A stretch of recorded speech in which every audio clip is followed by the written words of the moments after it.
So, Lee, I'm excited to talk today because we're smack in the middle of writing a new song. Tell me how that's going from your end over there. Well, I mean, I just really started to put pen to paper today. So the concept for the video is we're gonna have a phone on a table, and I'll be sitting at the table, and we'll have a sign that says "Leave a voicemail for your ex."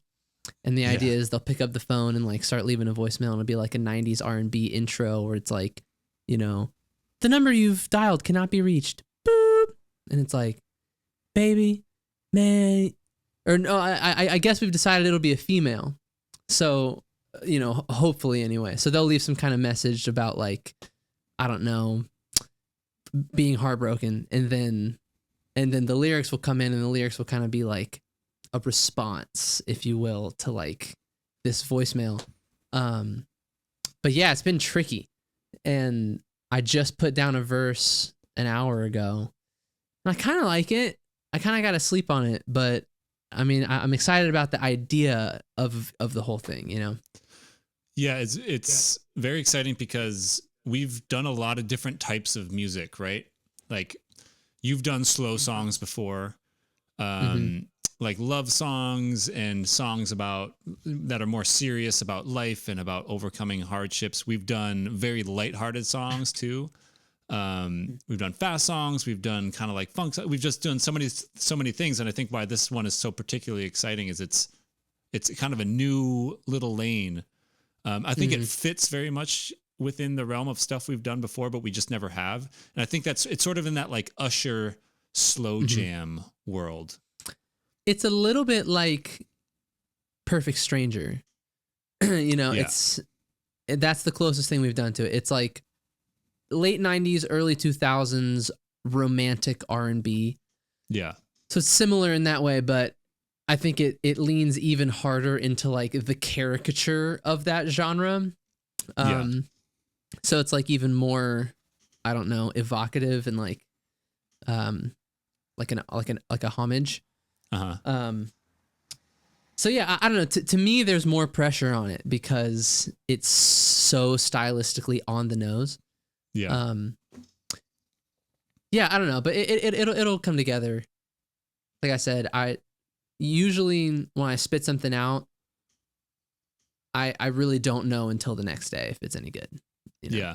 You know, I've been listening back and because we're getting ready to go on tour in the summer. And so I've started learning our tour music, which as a drummer, you really got to know the structure of all the songs really well. So you just got to know the songs really, really closely.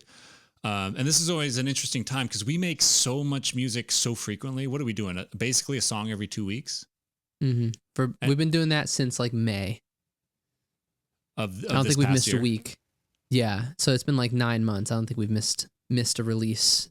And we were close to that before then as well. It's not like we just started doing that in May, right? Yeah. Well, we took a break last tour, but before that, yeah, it was like a song every 2 weeks for like a year, you know? So basically 2 years of a song every 2 weeks, which is essentially like 50 to 60 songs, which is a bunch. Crazy. It's a bunch. And so when we go back and realize, all right, we're going to play this song on tour, we're going to play this song on tour. It's like, I don't just have those songs living in my head. It's like, I almost forget that a lot of them even exist because we're always just on to the next thing.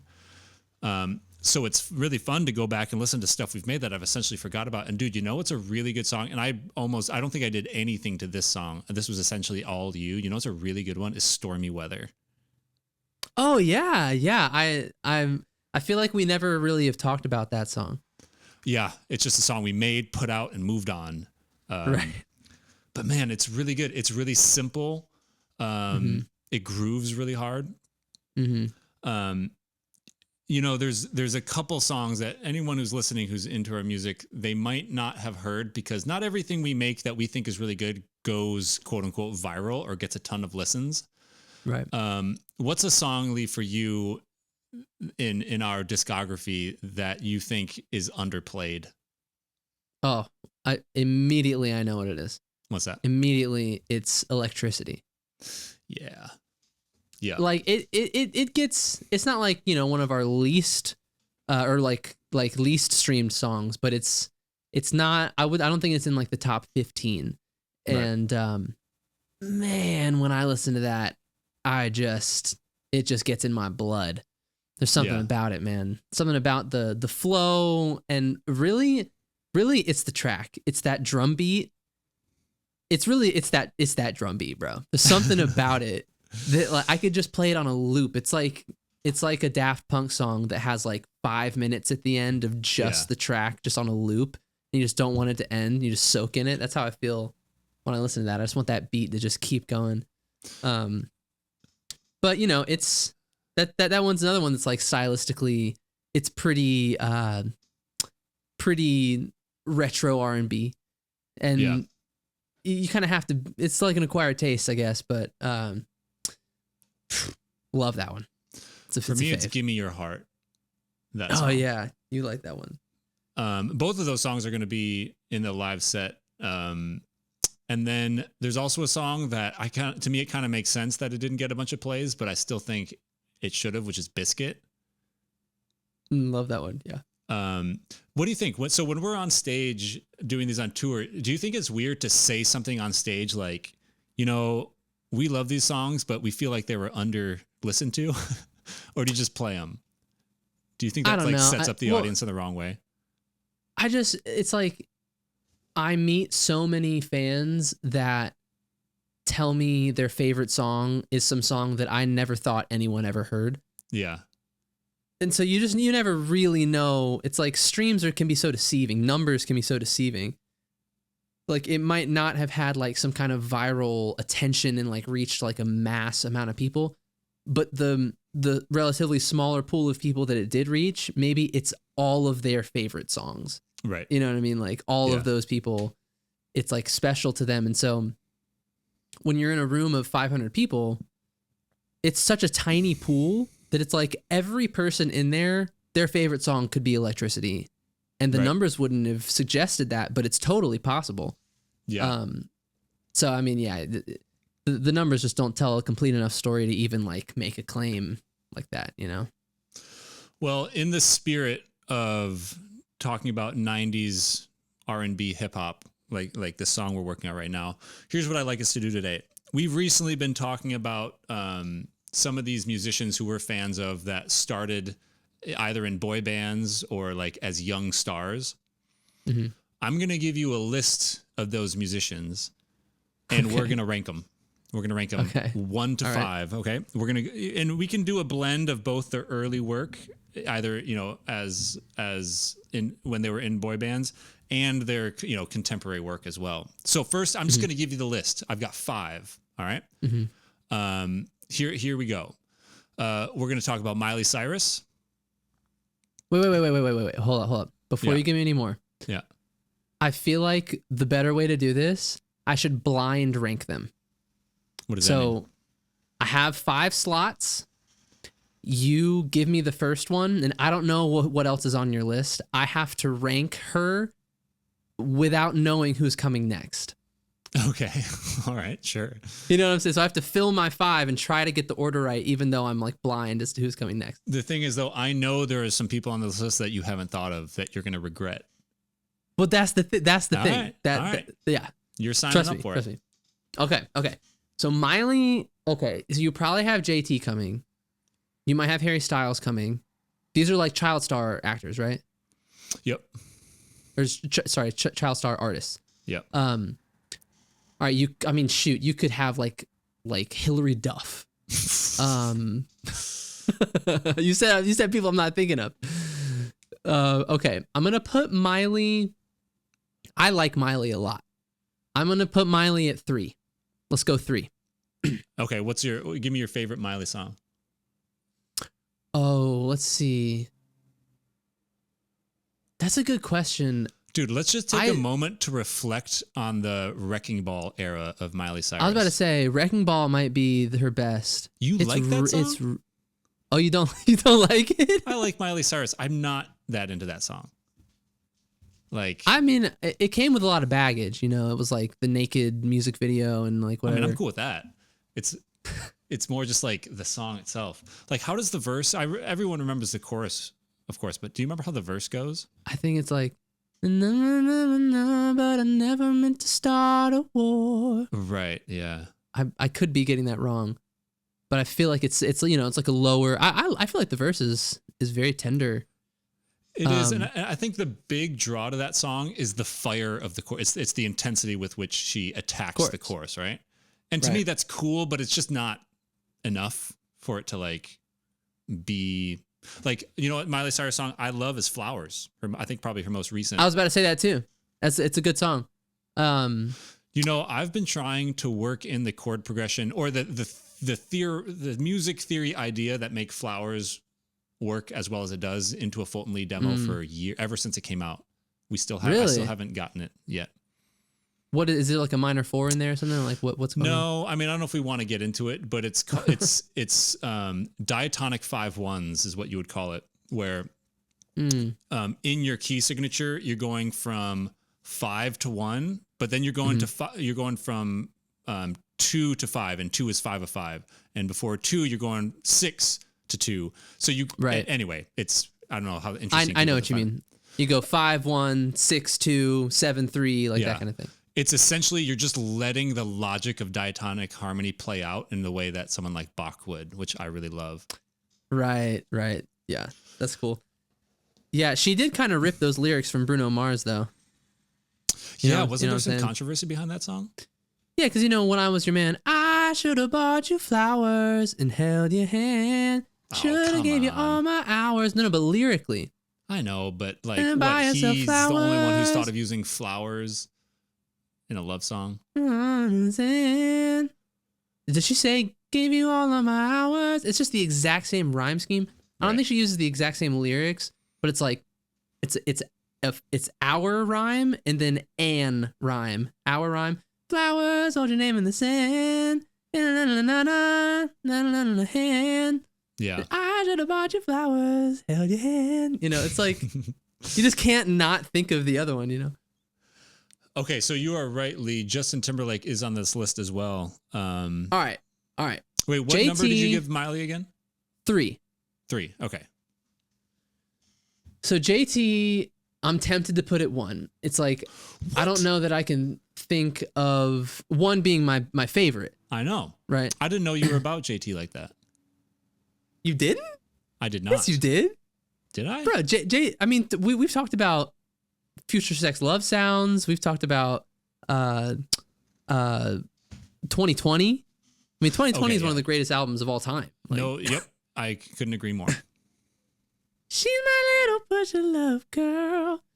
Like, you can't, that song's transcendent. And Did that album have a hit on it? Like a true hit? Like Mirrors. Okay. Do you know that I've one? always wondered about that album. If to the, the normal kind of pop listener, if that's like his weird album that you sort of get into. I don't think so. You don't think so? No, because they had like, long as I got my suit and tie. Right. Oh yeah, Suit and Tie Life. That's That's a bop. But oh god, I mean, That Girl. Yeah, that's my favorite song. Is That Girl. About it. But then the list goes on forever. Cry Me a River. I mean, oh god, what's the one? The really funky one that like is like a Pharrell kind of. I think Pharrell produced it. It's like, don't be so quick to walk away. Yeah, JT's 1. JT's number 1. No, not even a question. I don't think that's wrong. I'm just we've talked a little bit about Justin Timberlake before, but I didn't realize how into him you were. Oh yeah. Okay, so we got 1 is Justin Timberlake. We got Miley Cyrus at 3. Okay, here's who's going next. Selena Gomez. 5. Don't have to think about it. I'm not okay. I always thought Selena Gomez was like, and I'm not even throwing shade. This is just what I thought. This is just what I thought was real. Yeah. I thought that Selena Gomez was mostly irrelevant in the same way that, like, I don't know, Victoria Justice is not really like a prominent figure anymore, or like Miranda Cosgrove, Gomez right? Is like a superstar. Right. This was like 3 years ago. I didn't really. I knew that she kind of did some music. I thought she kind of had like a Demi Lovato kind of vibe, where she's doing her pop star thing, but she's, Demi Lovato is very famous, but she's not like a top 5 most famous people in the world or anything close to that. Yeah. And that's what I thought Selena Gomez was at. And then, and I was familiar with her music enough. And then I realized she is the most followed person on Instagram. She's number 1. And I was like, what? It's like, what? How does that make any sense? Like, how is she so famous? Like, I had no idea she was so famous and like, so, I don't know, relevant in pop culture. And you go to her Spotify, she's like in the top 50, artists in the world. Yeah. And I mean, I've just never connected with her music. I guess I've never like really dove in like I have with like a Miley Cyrus album in the past. And I like the song Blue Flame. I think that's an awesome song. I don't know if you're familiar with it. It just came out last year, but I don't know. She's just never had like a Party in the USA. She's never had like a, these kinds of hits that I would expect out of the most followed person in the world on Instagram. So my gut reaction to her is that it's a crazy word to use, honestly. Like, who am I? But overrated would be the word. Like, I don't see the hype to warrant that like level of superstardom. So yeah, and I think her celebrity transcends music a little bit because she was a child actress as opposed, she wasn't like the Justin Bieber musician right off the bat.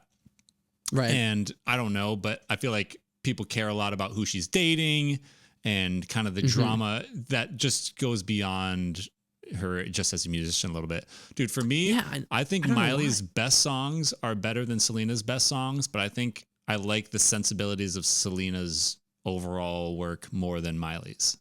Really? Yeah. I guess I'm not familiar enough.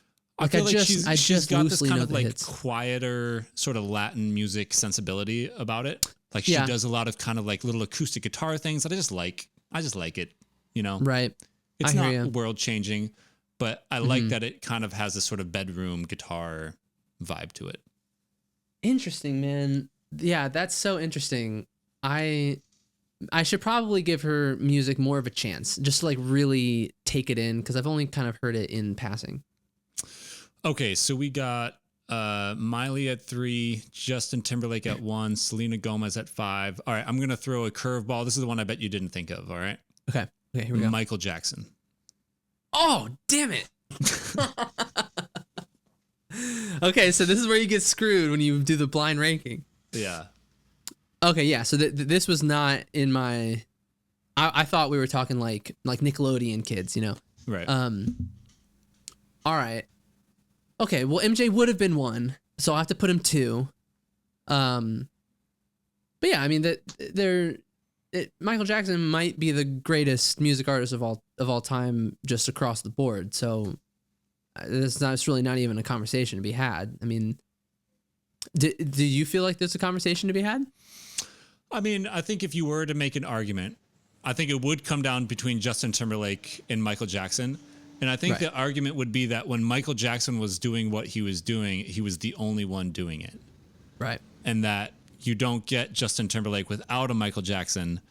But I think in terms of just pure star ability, I think Justin Timberlake, if you were just to compare them pound for pound, regardless of the context in which they existed, I think Justin Timberlake is competitive with Michael Jackson. I think he's competitive. I don't know if I would say, because you just used the word, did you use the word star power? What did you say? Yeah, just Star in terms power? of this person's ability to entertain and to be charismatic as a star. I think that Justin Timberlake doesn't even approach the steps to the pedestal that Michael Jackson is on when it comes to that. Now, I say they're competitive in terms of recorded music, but I think maybe James Brown and only James Brown can come close to like the live stage presence that was Michael Jackson. Like nobody was at Justin Timberlake concerts literally going unconscious in masses like they were for Michael Jackson. Like Like he was on a Beatles level, like a British Invasion Beatles level. Like have you seen that clip where I forget? Oh, it's the Super Bowl. He comes out on stage and he just stands there and stares at the audience for like a full 4 minutes or something crazy. And they're just losing it. Like he was truly like a god to people. Like he was not even a human being.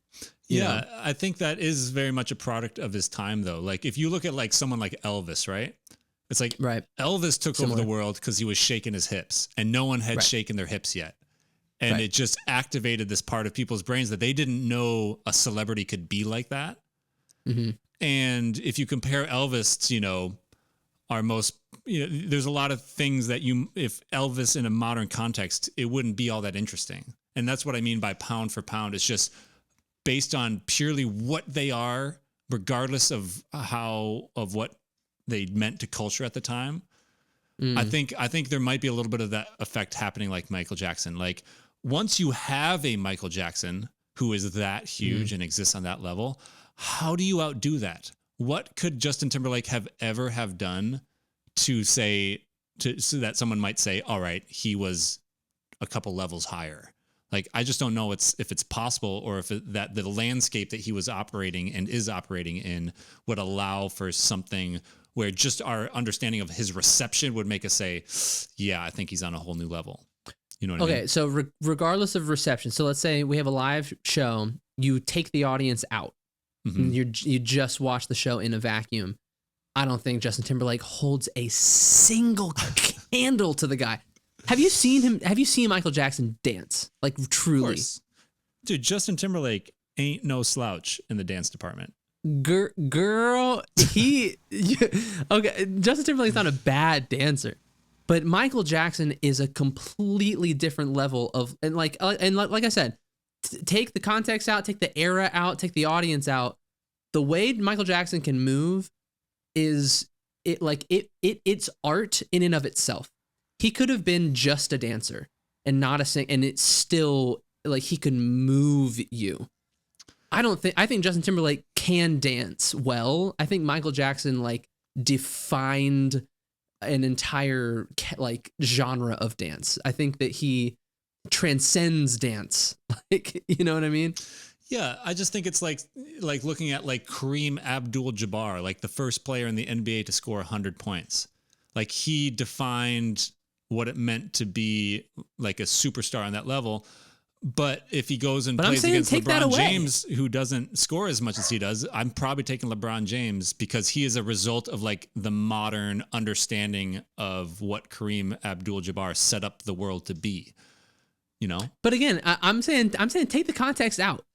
Like just pound for pound as entertainers, like what kind of entertainment, like what kind of spark can Justin Timberlake bring to a performance that holds a candle to the level of violence that Michael Jackson used when he performed? I mean, he was a human like firework. He was, you know what I mean? Yeah. Justin Timberlake, I don't think he has that edge when he performs. I think like he's smooth, he's suave, he's cool, he can dance. But Michael Jackson could like he could make your heart beat out of your chest. Even today, you know, take it all out of its context. Like, yeah, I think he had like a superhuman quality that Justin Timberlake just doesn't have. Okay, that's fair. Me. So we got, I'm going to allow, I think we should allow you after you saying that, you have to be able to put Michael Jackson at 1, Justin Timberlake at 2. Well, right? I mean, sure. Let the jury know that I would have had Michael Jackson at 1, but these are the rules of blind ranking. You know, this is its own little game. So we have to put him at 2. It's unfortunate, but that leaves you with your number 4 open. Okay. So what's my number 4? Your last number 4 is Harry Styles. Great. Honestly, what's my 3? Miley Cyrus? Yep. Ooh. Yeah, that, I mean, you could swap them. You could swap Harry and Miley, and probably, you know, you could argue that's a better list. So like the perfect list is MJ, JT. Gosh, I don't know who to put ahead. I guess Harry, Miley, Selena. But you could put Miley at 3. Yeah, those two for me are on a similar level. So, All right. So, well, what's your perfect order? well, I can't help for me, I feel like we're judging their work as adults in their mature phase. Right. And I think the best music of this list of 5 artists, I think the best music made by any of them is music by the Jackson 5. Heard. I respect that. That would be my favorite music to listen to. Right. So I would put Michael Jackson at number 1 for that reason. Mm-hmm. His, the stuff that he made as an adult, I wouldn't. I think I would take Justin Timberlake over that. Mm-hmm. I think it's just, I wasn't alive during the Michael Jackson craze, and that style of music, while I really like it, it just doesn't, it just didn't hit me like it hit other people in that point in their lives. Really? And like I like the song "Beat It," that's a cool song. Thriller, cool song. What about banger. like Nothing bad Can't to Stop say Till You about Get it. Enough? I feel like that's more in your lane. Yeah, it's good, but I don't have that like association of it as like just the pinnacle of what pop music can and should be. Wow. But like for me, I think about you and like I know what you love. and I'm imagining you hearing bink bink bink Oh, yeah. bink bink bink bink bink bink. Yep. Like I'm imagining that being that feels like it is kind of the pinnacle for you. But It's close, but then you turn on the first 8 bars of Push Your Love Girl, and I it's hear over. you. I hear you. or that girl. I mean, it's just it's worth mentioning too that album, the 2020 Experience, was produced. It kind of stands alone because it was produced by Timbaland. Uh-huh. And as far as I know, that's really what gives that album its signature kind of production style. Well, I think everything up to that point was produced by Timbaland. I think really? Future Sex Love Sound, Justice. Yeah, I think all of his albums were Timbaland, and then I think he got away from it after 2020. Oh, I didn't. Yeah, know like that. Sexy Back, Rock Your Body, all of that. All of that was Timbaland. Oh wow, yeah, I didn't realize that. Mm-hmm. So yeah, give me. I think I would go Michael Jackson, Justin Timberlake, Selena Gomez, Harry Styles, Miley Cyrus. Got it. Heard. Yeah. That's I respect it. I'm surprised you put Selena over Harry, but like I said, I'm not hip enough to really make a call there. Thinking about these artists in larger arcs of their careers, I get in arguments about this sort of thing with like my family all the time, which is is music getting objectively worse as time goes on in terms of popular music? Mm-hmm. And do we as a consuming audience, do we select things for their quality or for their palatability? And is that changing over time? So like, both you and I, Lee, we love older artists. Like we're both, we both love artists like Michael Jackson and the Beatles. And how do you think about that? Do you see music, its general quality on a popular level on a slow decline? Or is it just that our perspective gets warped because of our own little bubbles of culture and interest? It's a great question. And I think the last thing you said is probably happening, because for me, I think the question is less, is it getting worse? Because the answer is that it's just getting different. I don't think that it's getting better or worse. I think you just can't compare apples to oranges. Like Kesha or Justin Timberlake, for example, like music from that era that I think people at the time, and maybe even now, would describe as like shallow. I think it has its own magic. Is it as complex or sophisticated as Don't Stop Till You Get Enough? No, it's not. It's way simpler. It's like ear candy, right? As it's like watching, you know, a cartoon as opposed to like reading a novel, which is what, you know, maybe a Michael Jackson song is like, you know, it's more sophisticated in that way. But I don't know. I think that simple songs can still be great. I think that it captures the state of culture in that time, and that's what makes it what it is. And I don't think that there's really a better or worse. Like Party in the USA, you know, it is, you could make the argument that it is similar in its simplicity to I Want You Back by the Jackson 5, just notes on the page, right? I think Party in the USA is one of the greatest songs ever written. Yeah, exactly. But that's a prime example of a song someone would point to and be like, see, look, music is getting worse. Because that song is so shallow and like, it's just it's just like a cheesy melody with cheesy lyrics, and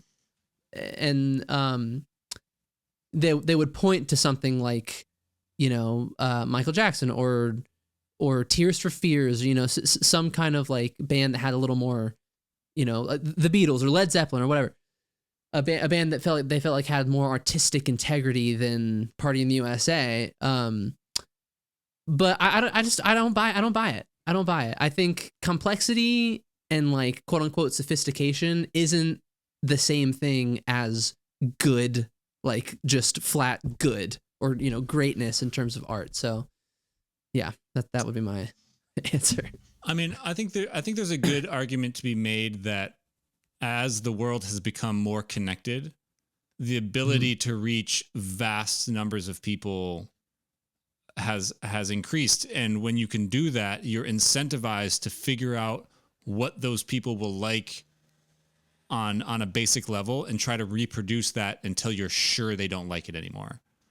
And I think the byproduct of that is, you know, kind of this almost like algorithmic production of popular culture that feels like it's lost some human ingenuity and human creativity in the way that, like, when the Beatles wrote, you know, whatever it is, Sgt. Pepper's or something like that, they were just writing what their hearts needed to make at the time. And I'm not sure, like, can you think of a contemporary artist right now who you're certain who is popular on a wide level, who you're certain is writing exactly what their heart is telling them to write in this moment, as opposed to, okay, who's that? And you know, this is kind of a cop out because it's so familiar to us, but it's Silk Sonic.